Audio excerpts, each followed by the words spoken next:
Estudio de. Bienvenidos a No Te Enredes. ¿Sabías que un simple documento puede evitarte un montón de problemas legales y ahorrarte mucho dinero? ¿Estás seguro de que tus bienes están bien protegidos? ¿Te suena eso de lo dejo para después, que luego se convierte en un ¿ahora qué hago? Calma, no te enredes. Soy Próspero Ignacio Soto Castelo y estoy aquí para darte las herramientas y el conocimiento que necesitas para estar al frente de tu vida, tu patrimonio y el bienestar de tu familia desde un enfoque jurídico. Aquí nos vamos directo al grano. Te cuento temas claves sobre tu protección legal, gestión de bienes y planificación inteligente. Porque tomar el control de tu futuro no tiene que ser complicado, pero sí esencial. Prepárate para prevenir problemas y asegurar que cada decisión que tomes sea un paso hacia tu tranquilidad. Porque blindar tu bienestar es de grandes. ¡Arrancamos! Hola, bienvenidos a un episodio más de tu programa No Te Enredes, donde tocamos temas jurídicos de una manera sencilla y clara para que tengas herramientas jurídicas y sepas de lo que te están hablando los leguleyos. Esta tarde tenemos un invitado muy especial, es el licenciado Marcos García Hopkins. Él es egresado de la Universidad del Valle de México, Campus Hermosillo. Tiene su maestría en Derecho Corporativo por parte de la Universidad ULSA en Ciudad Obregón. Sí. Campus Hermosillo. Campus Hermosillo. Y tiene también un despacho que es GM Legal, donde es socio del mismo. Bueno, Marcos, bienvenido. Muchas gracias por estar aquí. No, muchísimas gracias por la invitación, Próspero. Aquí, ya sabes, tratando de apoyar como siempre. No, pues bienvenido a tu espacio. Y bueno, para los amigos que nos estén escuchando, hoy vamos a tocar un tema que se puede resumir como sociedades, socios y accionistas. Porque es importante dejar la informalidad y darle una estructura jurídica a tu negocio. Vamos a hablar de por qué muchos emprendedores postergan la formalización de su empresa. Y bueno, Marcos, yo creo que vamos a dar inicio a este tema explicándole un poquito a nuestros escuchas cuál es la diferencia entre una sociedad y una empresa. Ok. Mira, más que una sociedad y una empresa, bueno, la empresa es la estructura operativa comercial, básicamente, que está compuesta por sus trabajadores y sus directores y gente que compone ya la operatividad de la misma empresa, ¿no?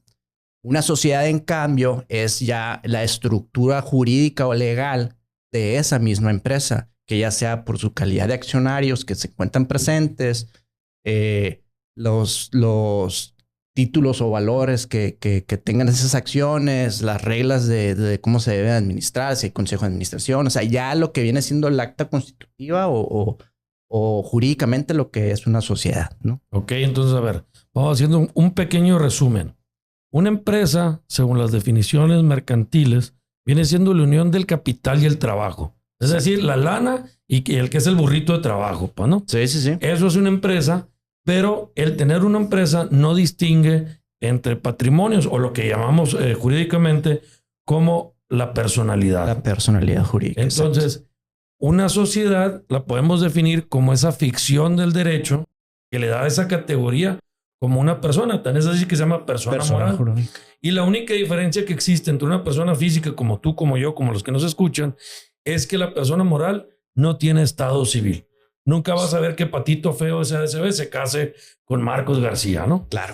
Y esto nos trae como consecuencia hacer esa separación de los patrimonios. Entonces, si regresamos a que tenemos una empresa, la empresa sería el socio, el de la lana, el inversionista y la persona que trabaja. Así es. ¿Quién hace en una empresa los contratos con proveedores?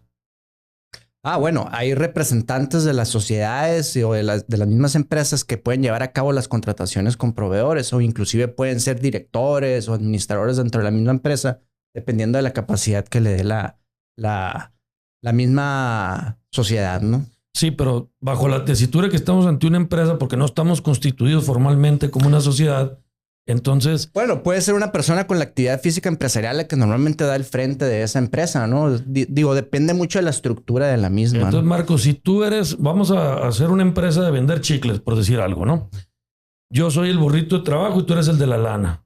¿Quién va a ir con el proveedor que nos va a dar los chicles, que nos va a suministrar los chicles? Tú, ¿no? Yo, claro. Y entonces el único que se obliga con ese proveedor Eso, Si tú le dejas de pagar, a mí no me van a cobrar. No, ti, claro que no. Exacto. Entonces, si ya estamos constituidos como una persona moral, entonces... Ahí es donde empieza esa separación, exactamente. Y las responsabilidades ya son de ese ente jurídico que creas como sociedad en comparación de tú responder con tus bienes personales, por así decirlo. Yo creo que por ahí, por ese rumbo vas, ¿no? Sí, que al darle ya esta formalidad de una persona moral, creas un patrimonio distinto. Entonces, claro. Patito Feo es el que va y contrata al de los chicles, y si no le paga, van a ir a cobrarle a Patito Feo, no a tipo, ¿no? Exacto. Entonces, de entrada ya tenemos una parte muy importante del por qué o para qué te puede ayudar el formalizar tu negocio como una persona moral, ¿no? Claro.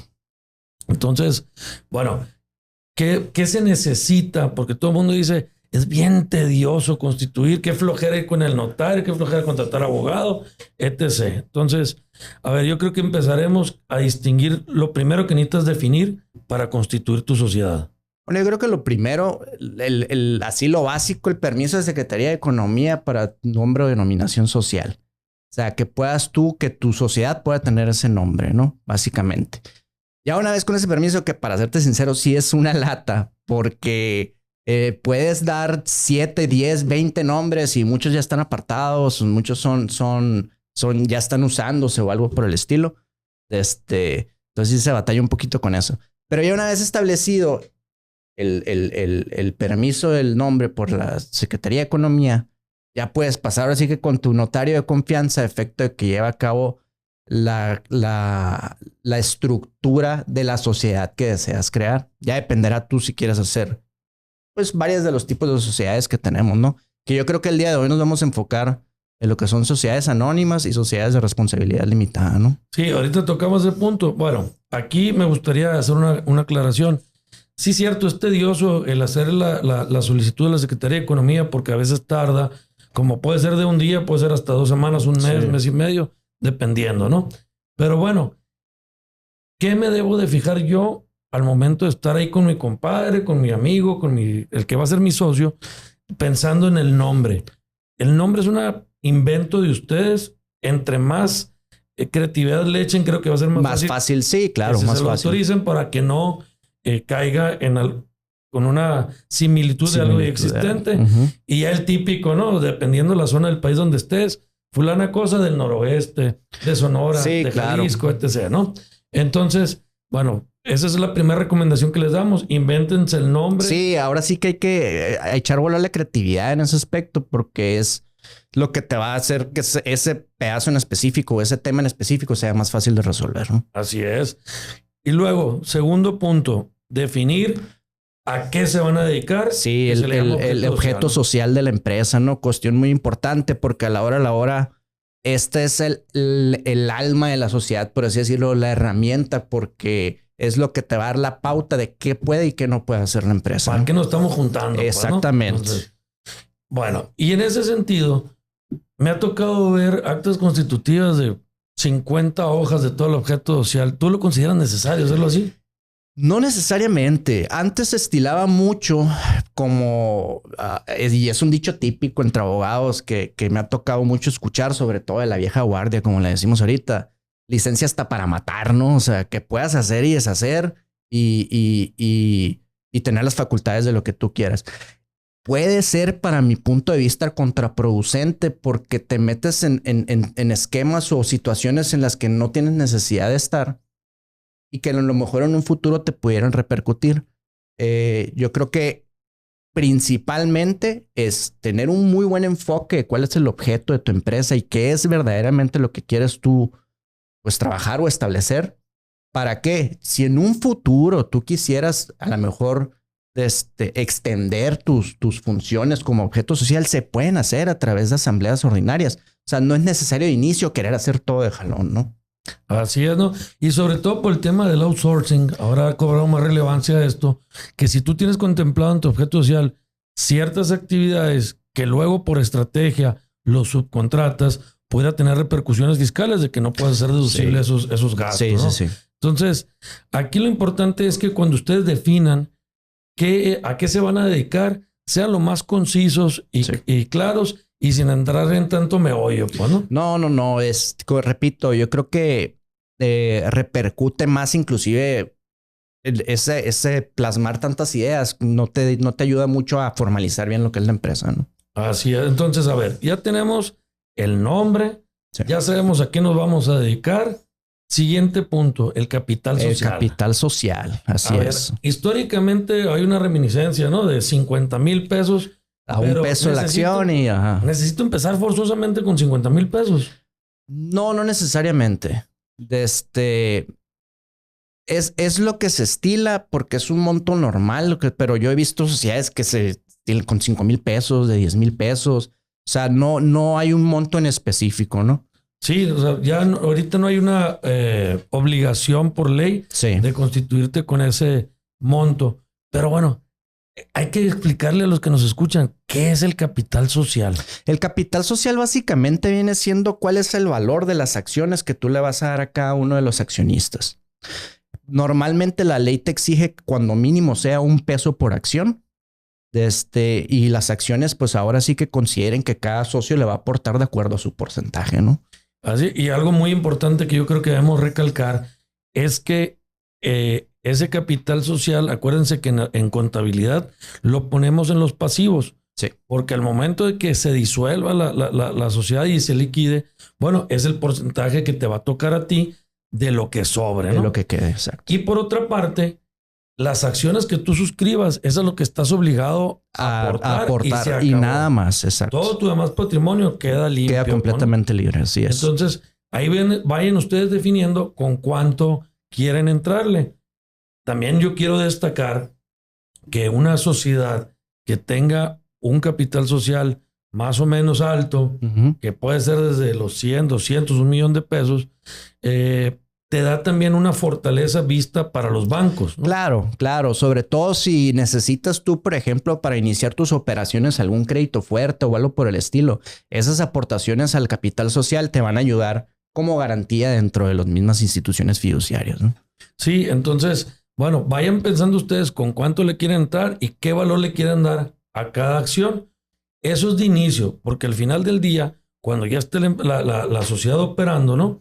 ¿Cómo vamos a determinar el valor de las acciones o de las partes sociales? Que ahorita vamos a tocar eso. Sí.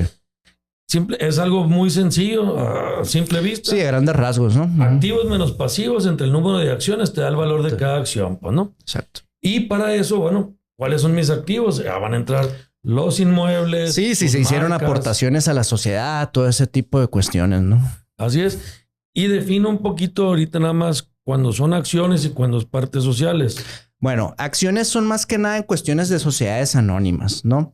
Así se les determina por ley acciones. Partes sociales ya son las sociedades de responsabilidad limitada. ¿Por qué? Bueno, yo creo que ahorita a lo mejor vamos a entrar, o no sé si ya sea momento como para decir un poquito las diferencias entre uno y otro. Bueno, las sociedades anónimas, las partes o los rasgos así más prominentes entre sociedad anónima y sociedad de responsabilidad limitada. Uno es eso, que uno son acciones y otros son participaciones.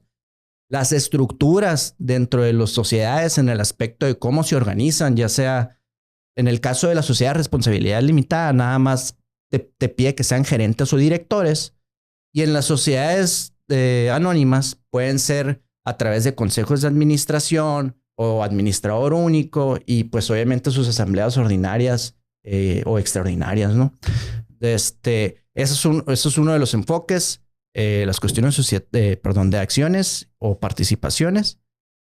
Pero a ver, entonces, la diferencia yo creo que la podemos definir de una manera muy sencilla. La sociedad anónima lo que le importa es la lana. Sí, ¿no? Exacto. Ahí el que tenga la acción es el que es accionista y las acciones por naturaleza están destinadas a que anden circulando. Sí. Yo agarro y te vendo mis acciones, yo ya me salí de la sociedad. Sí, las endosas, sedes, vaya. Celebramos una asamblea, el que se presente con la acción, ese es el que tiene derecho a votar, ¿no? Exacto. En cambio, la sociedad de responsabilidad limitada, lo que le importa son las personas. Ese es el otro punto importante, que inclusive, como bien mencionas tú, para las cuestiones de las participaciones dentro de la sociedad de responsabilidad limitada, no es tan sencillo modificarlas o moverlas entre una persona u otra. ¿Por qué? Porque entran varias cuestiones como los derechos del tanto para uno de los otros accionistas o participantes dentro de la sociedad de responsabilidad limitada. Y tienen un poquito de restricciones Sí, que en una que asamblea tienes que aceptar que entra un socio. Exacto, que si entra un tercero, por ejemplo, tiene que tener la mayoría de los accionistas. Son varios temillas ahí que contrastan con lo que es una sociedad anónima, ¿no? Y la limitación por ley que existe es que en la sociedad de responsabilidad limitada está limitada a un máximo de 50 socios. Sí. En cambio, en sociedades anónimas no. Pues por las acciones que hay es el número de socios accionistas que pueda haber. Puede haber, ¿no? Exactamente. Entonces, ¿y fiscalmente tú le ves alguna diferencia, alguna de ellas? Fiscalmente tienen... A ver, ¿a qué te refieres con el tema más o menos? Sí, al momento de estar en la cuestión de impuestos tengo un beneficio si soy SA o soy de responsabilidad limitada. Yo creo que hasta ahorita no hay una diferencia. No hay una diferencia grande porque son las mismas responsabilidades que tienes fiscalmente, ¿no? Salvo, nomás que yo creo que ese va a ser tema para otro capítulo. Ajá. Cuando tienes como socios en una responsabilidad limitada a socios extranjeros. Ah, bueno, sí. En el tema del tratado de la no doble tributación, ahí sí hay que hacer una LLC, que en Estados Unidos, por poner un ejemplo, ¿no? Es el equivalente a la sociedad de responsabilidad limitada. Limited Liability Company. Así es. Y entonces también sabe inglés mi compadre, ¿no? Poquito. Entonces, aquí sí tiene una ventaja fiscal en comparación con la SA para llevarte los capitales de aquí de México al extranjero. Sí. Pero como les digo, ese va a ser son otros temas. ¿No? Y lo bonito de estos temas es que se prestan para situaciones muy complejas, pero que la realidad es que ahorita no estamos para eso, ¿no? Yo creo que hay que dar los puntos generales y fáciles de comprender. Sí, ¿no? Estamos en Societario 101, pues ahorita, ¿no? Sí. Entonces, bueno, vamos a retomar lo que necesitan ir preparando para constituir sociedad. Ya vimos el nombre, ya vimos el objeto social, ya vimos el capital y hablamos ahorita, quieras o no, de la administración. Sí. Que para no meternos si es consejo de administración o consejo de gerente, etc., hay que decirlo, se puede administrar por una o varias personas. Si es una... Pueden ser accionistas o pueden ser terceros. Extraños a la sociedad, exactamente. Ahí, si es de una sola persona, pues se llama o administrador único o gerente único. Y ya cuando son dos o más, es cuando se constituye un consejo. Exacto. Ya le podrás poner el nombre a los cargos de presidente, secretario. Sí, vocales, esto, lo que quieras. Lo que quieran. Entonces, esto es importante definirlo porque luego dicen, no sé qué hacer un consejo. Y resulta que el consejo es un órgano colegiado. ¿Qué quiere decir esto?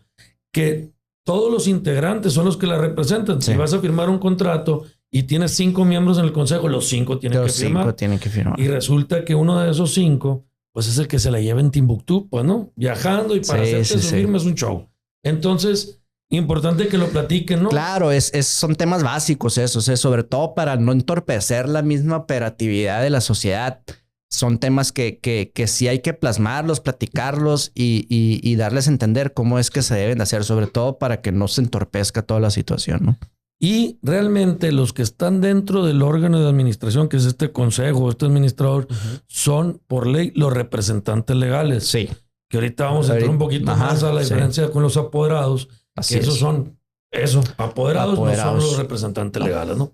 Entonces, vayan pensándole ahí en la carnita asada cómo quieren. Sí, de que, oye, compadre, a ver, ¿cómo nos vamos a ver? Y sí, porque luego te las envía, yo quiero ser el presidente, no, tú eres el tesorero, tú eres el de la lana. Sí, tú eres el que le sabe mover el dinero, lo que tú quieras. Digo, ya cada quien establezca sus propias responsabilidades, pero sí, es muy, muy, muy importante platicar, ¿no? Sí, y para que no haya envidias, pues, ¿no? Sobre todo. Luego, siguiente paso, yo creo que hay que regresarnos un poquito al capital, definir con cuánto le vas a entrar, ¿no? Sí. Ya sea que seas mayoritario o si quieres quedar en... Sí, en los de igualdad de condiciones. O sea, ya los porcentajes, inclusive, a lo mejor es un tema un poquito más complejo, pero los tipos de acciones, si hay privilegios o no, o sea, ya son otros temas, ¿no? Sí, al final del día hay que decir cuántas acciones tienes. Y dicho sea de paso, a ver, estamos trabajando ya 1 año, tuvimos utilidades, acordamos que hay que repartir eso que se llaman dividendos, ¿no? Y entonces, ¿qué relevancia cobra el porcentaje que tú tengas?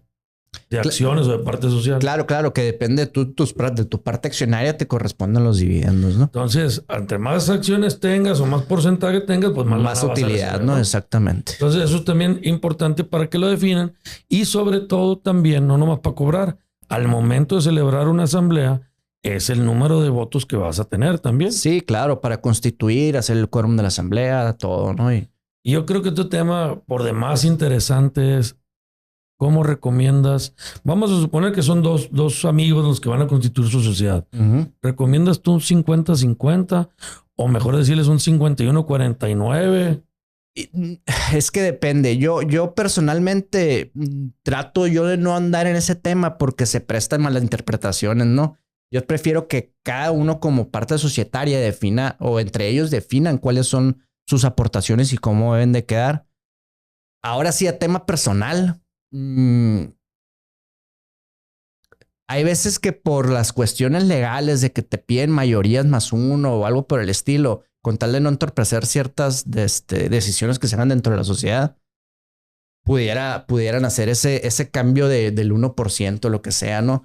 Pero si son dos, está complicado porque básicamente pues uno va a ser el bueno para todo, ¿no? Entonces ahí es cuando dices, oye, o sea, o en igualdad de condiciones o pues, como te digo, platíquenlo entre ustedes, pues, ¿no? O sea. El chiste de esto es que yo recomiendo siempre un 51-49 con sus asegúnes, claro. Sí, ¿no? claro. Pero tratando de evitar en un futuro que se quede atorada esa sociedad. Sí. Y es que sí es un tema y sí pasa, aunque no lo crean. Digo, sobre todo en sociedades que verdaderamente estén operando y lleven a cabo sus asambleas y sus operaciones como debe ser, sí de repente se encuentran con esos temas y con esas trabas, ¿no?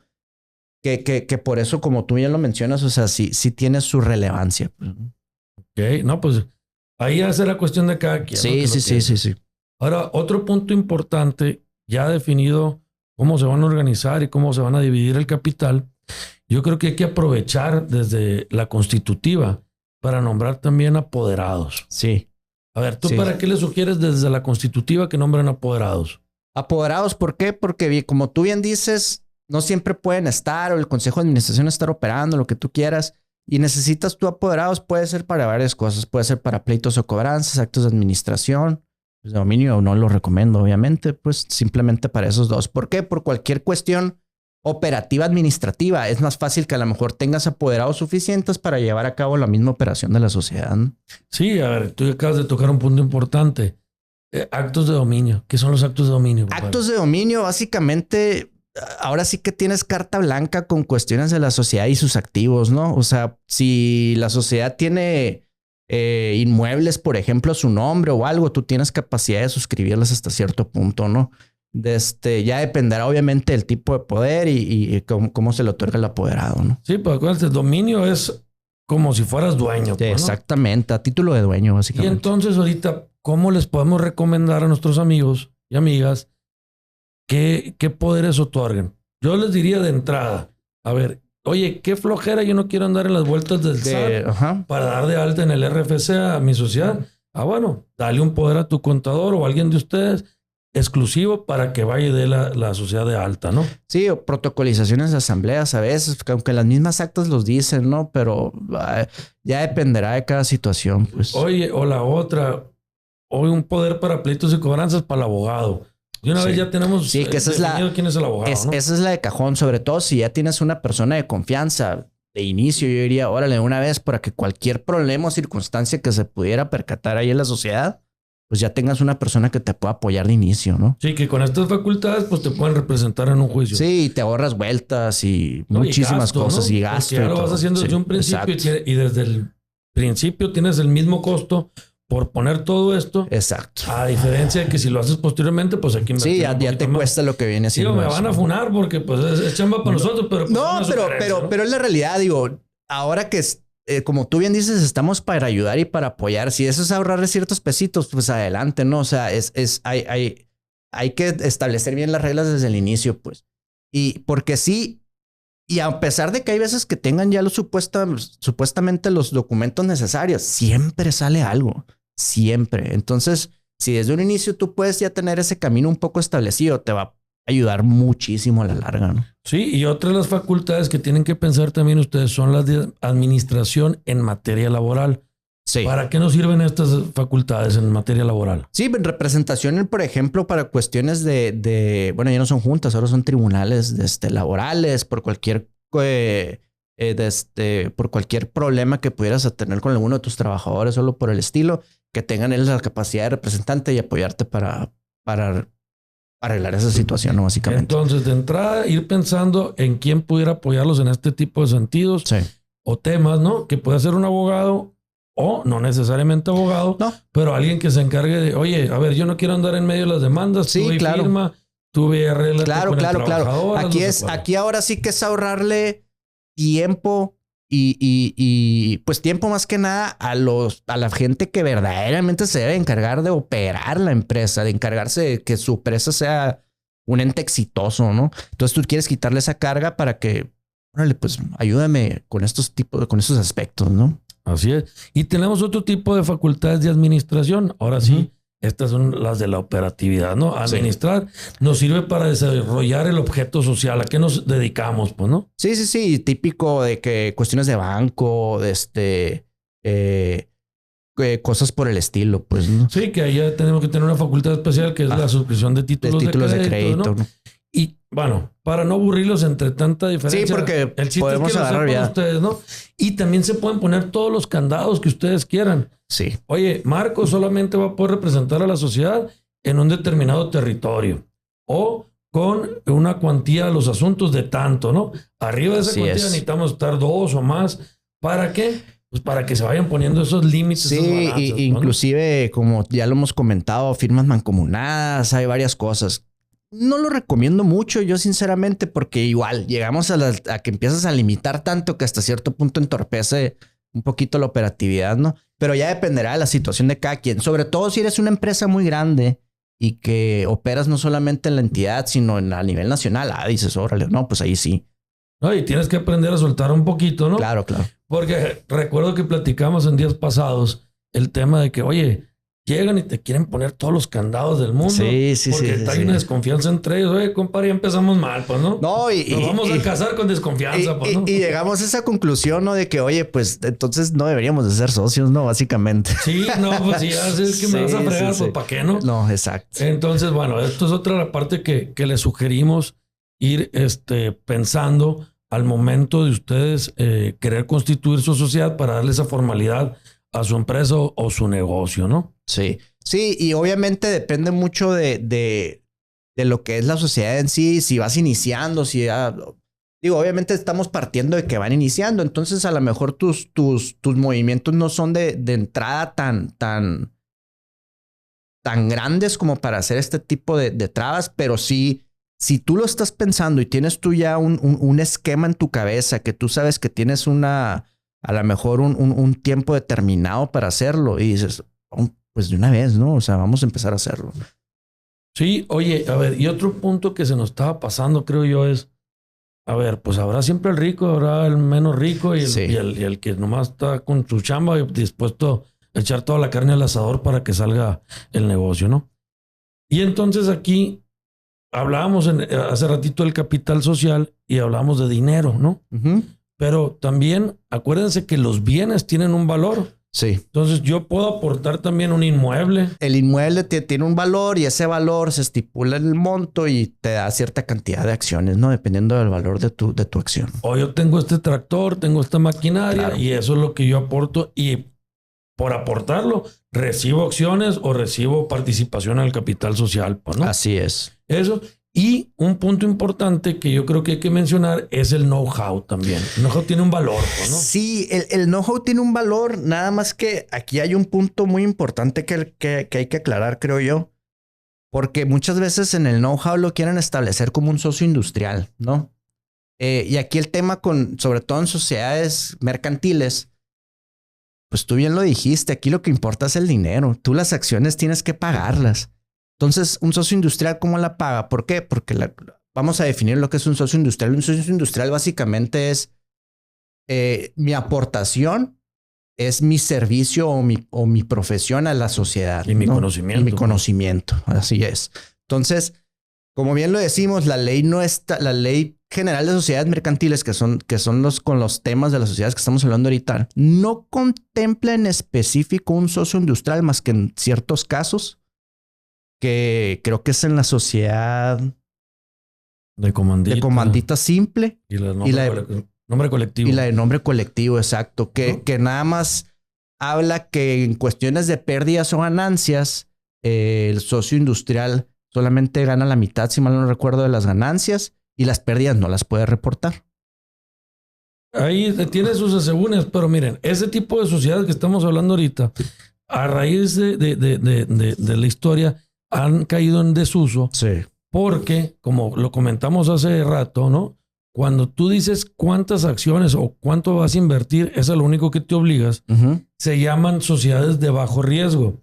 Estas sociedades que ahorita estamos ahí metiéndonos un poquito con el tema de los socios industriales, son sociedades de alto riesgo porque ahí sí hay una obligación solidaria de las obligaciones de la sociedad. Entonces, oye, ¿para qué me sirve separar un patrimonio en una sociedad de este tipo si al final del día yo respondo con mi patrimonio solidariamente y subsidiariamente? Exacto. ¿No? Entonces, yo creo que vamos a olvidarnos un poquito de eso. Y el chiste es que decirles que el know-how tiene su valor. Tiene su valor. Hay otro episodio de aquí de tu programa en redes donde hablábamos de propiedad intelectual, propiedad industrial, sí. ¿No? Donde podemos evaluar este know-how y eso es tu aportación, pues, ¿no? Sí. Así es, sí se puede evaluar. En el tema yo me hablaba en específico nada más en cuestión de que es difícil tratar de hacer esas aportaciones en unas sociedades mercantiles. Hay maneras de hacerlo, sí. Simplemente hay que adecuarlas, ¿no? Bien. Hay que hacer el traje a la medida. Exactamente, bien, ¿no? Sí. Y bueno, hay otra parte que nos falta tocar y que es el órgano de vigilancia. Este órgano de vigilancia, ¿para qué nos sirve? Pues precisamente, como dice, para vigilar es el policía, ¿no? ¿Y a quién vigilan? ¿A quién protege este órgano de vigilancia? Protege básicamente a que la sociedad o a los accionistas, pues, a que la sociedad se esté operando de la manera en la que debe de ser, que las cuestiones financieras estén... De hecho, una de sus obligaciones es pedir mensualmente un estado de cuenta para ver cómo van las finanzas dentro de la sociedad. Y inclusive ¿qué están haciendo los administradores? ¿Qué están haciendo los administradores en base a sus obligaciones y facultades que tienen, ¿no? Es decir, su función es ponerle los ojos encima a los administradores para que no estén haciendo mal uso de los recursos y de la propia sociedad. Y que no estén también ejerciendo o llevando a cabo acciones ilícitas, ¿no? Ilícitas y en contra de los intereses de la sociedad, porque no puede estarle jugando a ser juez y parte. Sí. ¿No? Y el tema de aquí de la vigilancia, sobre todo en cuestiones de comisarios, pues es importante, ¿no? Porque tienen solidaridad ahí hasta cierto punto. Y tienen su responsabilidad. Sí. Y luego también, te digo, son los aliados de los otros socios o accionistas. Bueno, en este caso el comisario es de los puros accionistas porque es un requisito de ley de la sociedad anónima. Así es. En la sociedad de responsabilidad limitada, tú puedes establecer órgano de vigilancia o no. Eso ya dependerá de ustedes. Exacto. Pero va a ser el aliado de los socios o accionistas. Oye, que el administrador no está convocando una asamblea, ya se lo he pedido 20 veces. Sí. Bueno, a través de este órgano de vigilancia pueden pedir que se convoque. Exacto, ¿no? Sí. Y a lo mejor haciendo un poquito de énfasis en regresando un poco al tema de las diferencias de responsabilidad limitada o sociedades anónimas. Para que nos entiendan un poquito más, las sociedades de responsabilidad limitada los usan mucho las pymes, por ejemplo. Pequeñas y medianas empresas que no necesitan una estructura tan definida, que su crecimiento es poco moderado, entonces que son familiares, cuestiones así, ¿no? Por eso es más se les acomoda mejor lo que es una sociedad de responsabilidad limitada. Ya las sociedades anónimas ya estamos hablando de cuestiones que son más complejas, con estructuras más grandes, que puedes tener tú la capacidad de tener un número gigante de accionistas dependiendo del nivel de acciones que tengas. Y pues con cantidades de capital también muy altos, ¿no? Yo creo que acabas de dar en el clavo aquí en México con eso que acabas de platicar en cuanto a empresas o sociedades familiares, ¿no? Sí. Que no traigo la estadística así tal cual, pero yo creo que el 80% de las sociedades en México son familiares, ¿no? Básico, sí. Y entonces, todo es que mi papá, es que mi mamá, es que dijeron aquí los hermanos que hay que formar una sociedad para cuestiones fiscales, para proteger patrimonios. Ajá. Pero a la hora de la hora se les olvidan todos estos acuerdos que deben de pactar, porque el día de mañana que se peleen, ahí esas reglas del juego que son sus estatutos es los que los va a salvar o llevar al hoyo. Sí, sí, definitivamente. Por eso reiteramos la importancia de establecer esas reglas del juego, ¿no? Sí, y en estas reglas del juego, ahora sí que ustedes dicen todos sus acuerdos, todo aquello que ustedes pensaron y cómo lo quisieron hacer. Para eso estamos los abogados, para ponerlo en blanco y negro, dichos acuerdos. Y también no nomás son las reglas del juego en cuanto a cómo va a operar, sino, oye, qué beneficios tienen unas acciones que tú decías, sí, privilegiadas. Oye, una asamblea que trate determinado asunto tiene que tener un quórum, es decir, tiene que haber una votación con mínimo tantos, ¿no? Y por otra parte, pueden pactar ustedes también derechos de preferencia, el tanto que los mencionaste tú. Exactamente. ¿Qué quiere decir esto? Básicamente que van a tener ellos la primera oportunidad de cualquier enajenación de acciones. Como en una copropiedad, cuando son varios dueños de un terreno, oye, yo ya no quiero estar aquí, quiero vender mi parte o mis acciones en este caso. Entonces, este derecho del tanto me obliga a decirle primero a los demás accionistas, ¿no? Oye, estoy vendiendo en tanto. Si nadie quiere, entonces sí ya se las vendo a un tercero ajeno. Y ahora sí vas a tener a un socio o accionista que no sabes quién es, ¿no? Sí, completamente ajeno. Lo vas a conocer después, sí. ¿no?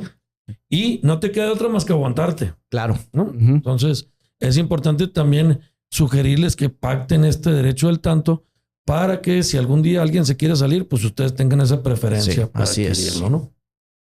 Y bueno, a ver, vamos a pasar al tema de las asambleas. ¿Qué es una asamblea? Porque todo el mundo dice, hay que celebrar una asamblea, pero nadie sabe qué es, ¿no? Mira, y como lo define la ley, la asamblea es el órgano máximo de una sociedad. ¿Por qué? Porque está compuesta por los propios accionistas. Entonces, ellos son los que van a hacer la toma de decisiones. Bueno, hay dos tipos de asambleas, hay ordinarias y extraordinarias. Y ahí es donde se toman todo tipo de decisiones de la misma sociedad, ¿no? Oye, tú dices, hay dos tipos de asambleas, las ordinarias y las extraordinarias. Y yo siempre le digo a mis alumnos, oigan, a ver, ¿cuáles son las asambleas extraordinarias? Y todo el mundo me empieza a recitar el artículo 182 de la Ley General de Sociedades Mercantiles. Y le digo, no se compliquen la vida. Las extraordinarias son todas aquellas que no son ordinarias. Son ordinarias, sí. Entonces, ahora sí necesito saber qué asuntos trata la extraordinaria. Y dentro de estos asuntos son los más importantes, porque danos unos ejemplos de puntos que se ven en las extraordinarias. No, las extraordinarias de aumentos o disminuciones de capital, cambios en los consejos de administración, hay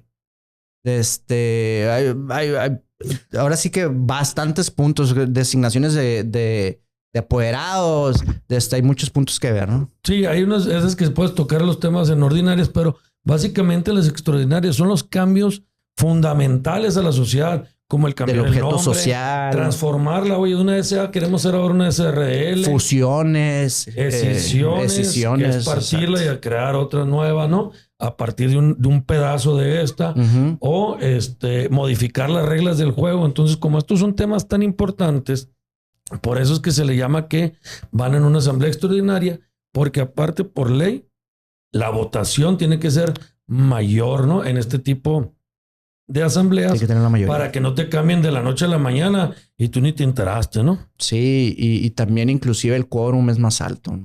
Sí, entonces, ¿cómo me entero yo del tipo de asamblea y de los asuntos que van a tratar? A través de convocatorias, ¿no? Normalmente tú para poder llevar a cabo una asamblea tienes que hacer una convocatoria, que creo que con 8 días de anterioridad, si mal no lo recuerdo. 15 dice la ley o lo que marquen los estatutos, pero nunca menor a 15 días. Pero nunca menor a 15 días, exactamente. Entonces, a través de una convocatoria y se hacen unas publicaciones ahorita en la página electrónica de la Secretaría de Economía. Sí, hay un portal de la Secretaría de Economía. Antes eran en un periódico de mayor circulación y en el periódico oficial del domicilio social, ¿no? Y ahorita, tío, son electrónicas y sirve esta publicación para que sepan todos los accionistas que se va a llevar a cabo una asamblea. He metido esa página. Pues sorry con excuse me, ¿no? Ahí tienes que estar checando si eres socio o accionista. Ahora sí que es una obligación hasta cierto punto del accionista, ¿no? Así es. Y la convocatoria puede tener una dispensa, que es la única situación que se puede presentar es siempre que esté el 100% de los accionistas. Sí. Puedes omitir esa publicación, pues, ¿no? Sí, inclusive hay unas partes, no recuerdo el artículo, pero que si el 100% del nivel accionario está de acuerdo en ciertos puntos, inclusive no hay necesidad de llevar a cabo una asamblea, siempre y cuando se haga por escrito y se protocolizan. Y que esté pactado previamente en los estatutos, ¿no? de la sociedad, exacto. Entonces, la convocatoria la podemos definir como ese aviso de los puntos que van a tratar y te sirve para que tú como accionista o socio te prepares y sepas en qué sentido vas a votar en ese tipo de asambleas. Así es. Oye, mencioné el domicilio social y no hemos platicado. ¿Qué es el domicilio social? Porque todo el mundo dice el domicilio social, Avenida de los Changos, número 20, Colonia, aquí salió el diablo y en Hermosillo. Oye, pero eso no es, ¿no? Y ahorita es muy importante, sobre todo por cuestiones fiscales, ¿no? Porque el domicilio fiscal es un punto de la sociedad donde tienes que tener bien establecido. Sí, pero bueno, vamos distinguiendo un poquito. Sí. El domicilio social es la ciudad donde va a estar la sociedad, ¿no? Donde va a estar entre comillas, pero es la ciudad donde se van a celebrar las asambleas y por consiguiente le va a tocar ese registro público. Entonces, cuando tú quieras saber todos los actos que tiene registrada esa sociedad, a ver, ¿dónde está su domicilio? En Hermosillo. Hay que ir al registro público de Hermosillo, ¿no? Correcto, ¿no? Oye, y resulta que andamos en Cancún de fiesta, a gusto tuyo, y allá se nos ocurrió poner una sociedad para que venda paletas. ¿Lo podemos constituir ahí en Cancún con un notario? Si el domicilio social, si el domicilio es de ahí, sí, o sea, yo no le veo por qué no. Si el notario está ahí, sí, ¿no? Adelante. Y podemos establecer que nosotros vivimos normalmente en Hermosillo. En Hermosillo, ¿no? Pero... ¿Cuál es el notario? Nomás que el domicilio social es en Hermosillo para que ya celebremos nuestras asambleas, ¿no? Exacto. Y ahorita tú tocaste el punto del domicilio fiscal. Ese es otro tema. Ajá. Ese es para el SAT. Para que tú digas dónde tienes que tener guardada tu contabilidad, y ahí es donde te va a caer. Y donde te traen, ¿no? Ahí sí, abusado, donde no lo tengas, ¿no? Pero eso ya son otros puntos. Sí, y ahí sí hay que definirlo con calle, número, colonia y demás. Todo bien específico. Entonces, pero eso es para nuestro socio más querido, que es el SAT. Entonces, bueno, yo creo que hasta ahorita ya tenemos lo básico que tienen que pensar. Sí, el esquema general, ¿no? De lo que los emprendedores tienen que tomar en cuenta para hacer sus sociedades.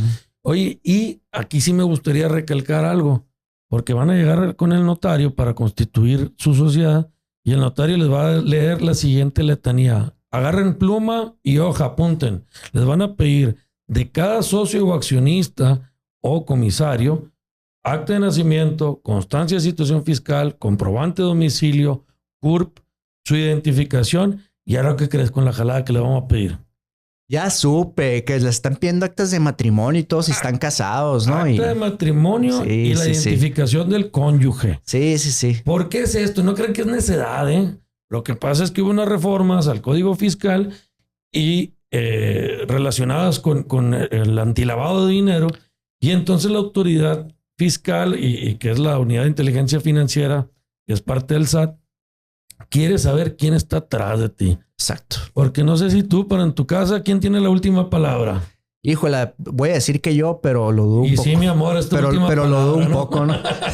Entonces, ¿qué es lo que dice el SAT? Atrás de ti alguien te está controlando, ¿no? Sí, es el beneficiario controlador. Entonces, exacto. Por eso es que quieres tener esa información. Y esto no crean que es un invento de las autoridades mexicanas. Esto viene desde la GAFI, que es el Grupo de Acción Internacional Financiera. Creo que ahí dije mal el nombre, pero bueno, la GAFI solo que pone las reglas a nivel internacional, y una parte de eso es que conozcas quiénes son los accionistas, quiénes están atrás de ellos, para saber si no hay prestanombres. Pues, ¿no? Exacto. Grupo de Acción Financiera Internacional es el nombre correcto. GAFI, ahí está, ¿no? Entonces, no crean que es pura necedad, y creo que son documentos fáciles de conseguir. Sí, digo, son... Ahora sí que es brincar el primer escalón, ¿no? Sinceramente se escucha algo un poquito arduoso y tedioso, pero es mera tramitología, o sea, no es nada fuera de lo común, ¿no?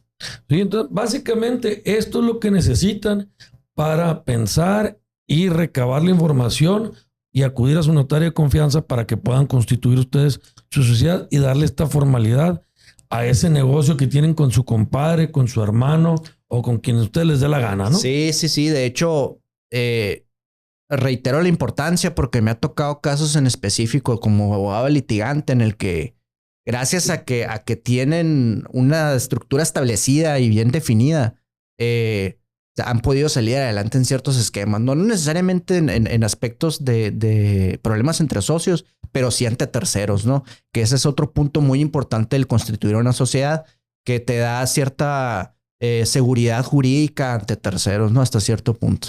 Oye, pero a ver, todos somos chismosos, todos nos encanta el morbo. Platícanos algún caso. Ya te me adelantaste un poquito, pero bueno, vamos a tocar un caso del terror, le decimos en este programa, que te haya tocado sí de socios o accionistas y que por no estar bien constituidos o no haber contemplado ciertas cuestiones en sus estatutos, por ahí se fue todo por la borda. ¿Que te acuerdas? Sí, un caso.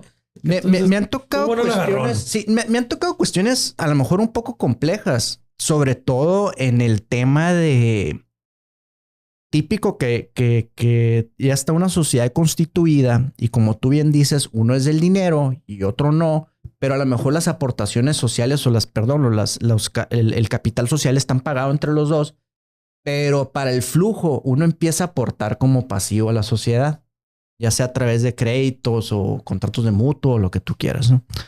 Y hay un punto en el que me dice, oye, pues estoy viendo números rojos.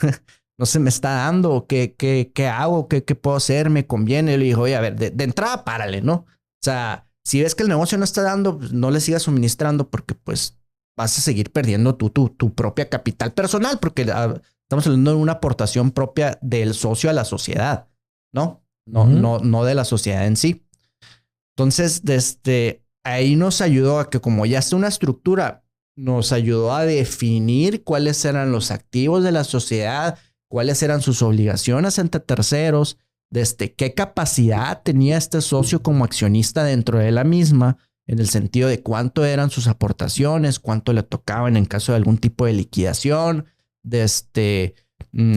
y aparte como acreedor pasivo de la sociedad. Entonces, esa estructura y esos estados financieros inclusive nos ayudaron a decirle, ¿sabes qué? No, ya no le metas, no te conviene. ¿Por qué? Porque la sociedad no tiene ni para pagarte, ¿no? Cuestiones por el estilo. Y literal es gracias a esa estructura bien definida que tenían, ¿no? Que se pudo dar cuenta de dónde se estaba yendo la lana. Sí, porque básicamente, si bien es cierto, el establecer una sociedad te crea obligaciones, mayores obligaciones. ¿Por qué? Porque tienes que llevar mejores cuestiones fiscales, contables, operativas, saber tus costos, saber tus ventas, todo este tema, pero bien en específico. Pero gracias a eso te da la pauta a que tienes tú ya un panorama bien establecido de tu sociedad, no de tu empresa. Oye, fíjate, un caso del terror que me hiciste acordarme con esto que platicas es el socio que se encarga de chambear y el inversionista, ¿no?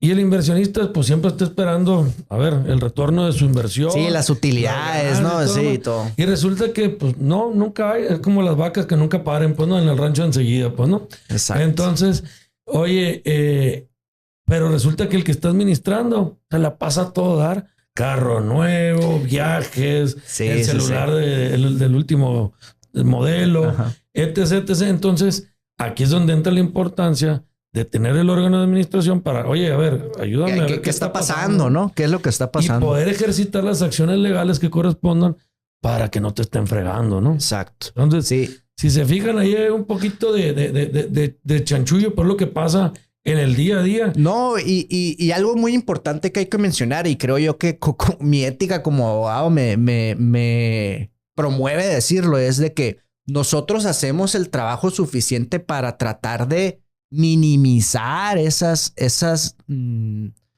problemas que pudieras tener, pero nunca van a ser al 100%. Entonces, imagínate si con sociedades bien establecidas y operando al 100% en un esquema bien definido, tienen problemas. Imagínate todos los irregulares, ¿no? El desastre que han de tener. Olvídate, y luego ya te fregaban porque no hay papelito que hable, pues, ¿no? Exacto. Entonces, pues sí, amigos, les sugerimos llevar a cabo la formalización de sus negocios a través de una sociedad.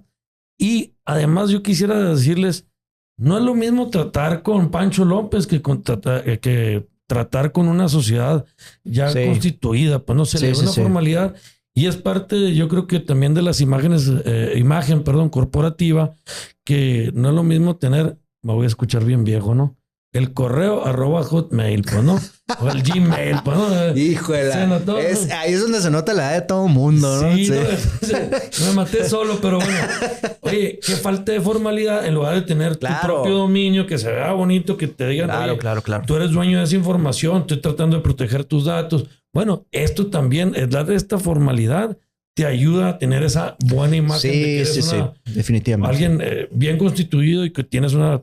Sí, es exacto. Es más, hasta te da la facilidad de hacer mayor negocio por lo mismo, ¿no? Sí, por la confianza. Exacto. Pues, ¿no? Oye, dices, están estructurados, están cuidando entre ellos, pues van a cuidar el changarro. Sí.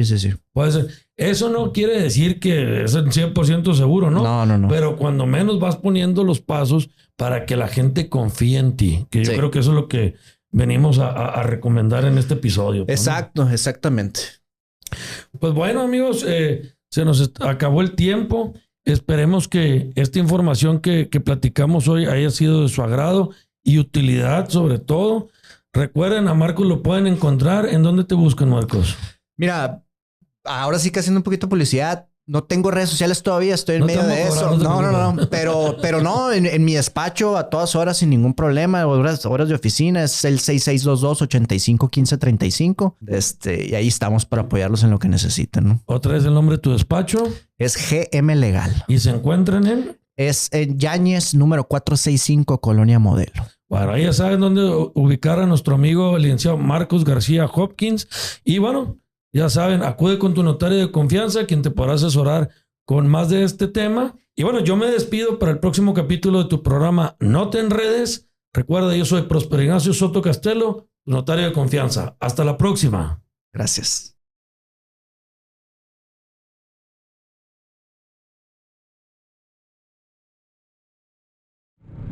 Estudio D.